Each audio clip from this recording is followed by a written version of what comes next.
Καλημέρα, είμαστε από το Ιμάγκης του ΤΕΙ Καβάλας. Βρισκόμαστε σήμερα εδώ με τον κύριο Ποτόλια, ο οποίος είναι καθηγητής εφαρμογών του ΤΕΙ Ανατολικής Μακεδονίας και Θράκης ηλεκτρολόγων μηχανικών. Θα μιλήσουμε σήμερα για την ασφάλεια στους χώρους εργασίας, για τους σπουδαστές κατά τη διάρκεια της πρακτικής μας άσκησης. Ξέρουμε ότι είστε ειδικός πάνω σε αυτό το θέμα. Να μας μιλήσετε, να μας πείτε συμβουλές. Πολύ ωραία. Να σας καλωσορίσω στην προσπάθειά σας αυτή για την ενημέρωση του περιοδικού σας και να πούμε ορισμένα βασικά πράγματα για το συγκεκριμένο θέμα που αφορά τους φοιτητές που μετά την ολοκλήρωση των σπουδών τους το θεωρητικού μέρος έρχονται να εκπαιδευτούν, να ασκηθούν στο πρακτικό μέρος για ένα εξάμηνο σε διάφορες επιχειρήσεις ανά την Ελλάδα. Όπως γνωρίζουμε, στους χώρους εργασίας εγκυμονούν κίνδυνοι για τους εργαζόμενους της επιχείρησης, στην οποία ο φοιτητής θα κάνει την πρακτική του άσκηση, κίνδυνοι για τους οποίους θα πρέπει ο πρακτικοασκούμενος φοιτητής πρώτον να ενημερωθεί για τις συνθήκες που επικρατούν στους όρους εργασίας και τους κινδύνους που εγκυμονούν για τον εργαζόμενο από τις συνθήκες αυτές, ώστε να μπορέσει να γίνει μια πρόληψη για την αποφυγή τέτοιων κινδύνων και γενικότερα επιπτώσεων που θα μπορούσαν να υπάρξουν για την υγεία του φοιτητή στην διάρκεια της πρακτικής του άσκησης.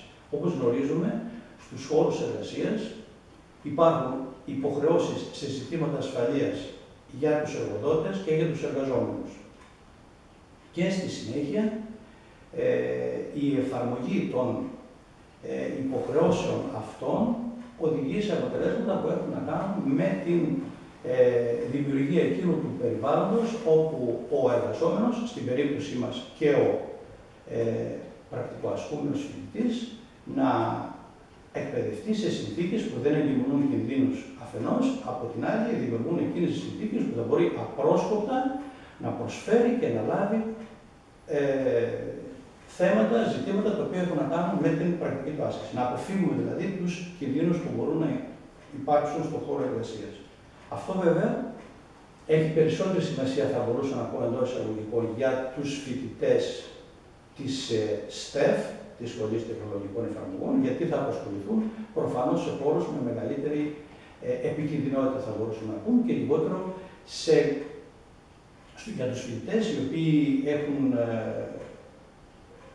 ολοκληρώνουν τις σπουδές τους στη σχολή της ΔΟ, Σχολή Διοίκησης Οικονομίας, όπου θα απασχοληθούν σε επιχειρήσεις με λιγότερη επικινδυνότητα, θα μπορούσαμε να πούμε. Παρά αυτά όμως, βασικοί κανόνες, όπως ενημέρωση από την εταιρεία προφανώς, από την εργοδοσία, για τα ζητήματα εργασίας και ασφάλειας και τους κινδύνους που εγκυμονούν θα πρέπει να εξασφαλιστεί από το πρώτο διάστημα για τον πρακτικοασκούμενο.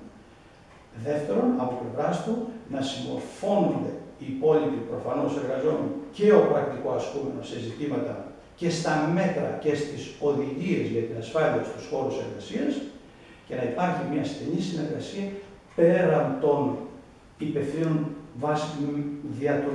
μέσω των οποίων θα γίνεται η πρακτική του άσκηση, να υπάρχει μια συνεργασία και με τους ειδικούς στον χώρο εργασίας για την ασφάλεια, ώστε το εξάμηνο αυτό της πρακτικής εργασίας να έχει τα θετικά αποτελέσματα της εκπαίδευσης αφενός, αλλά πρώτα και κύρια να εξασφαλίζει την ασφάλεια για τον φοιτητή, τον ασκούμενο στον χώρο της εργασίας. Μάλιστα, σας ευχαριστούμε πάρα πολύ. Ελπίζω να φανούν χρήσιμα. Και εγώ σας ευχαριστώ, να είστε καλά.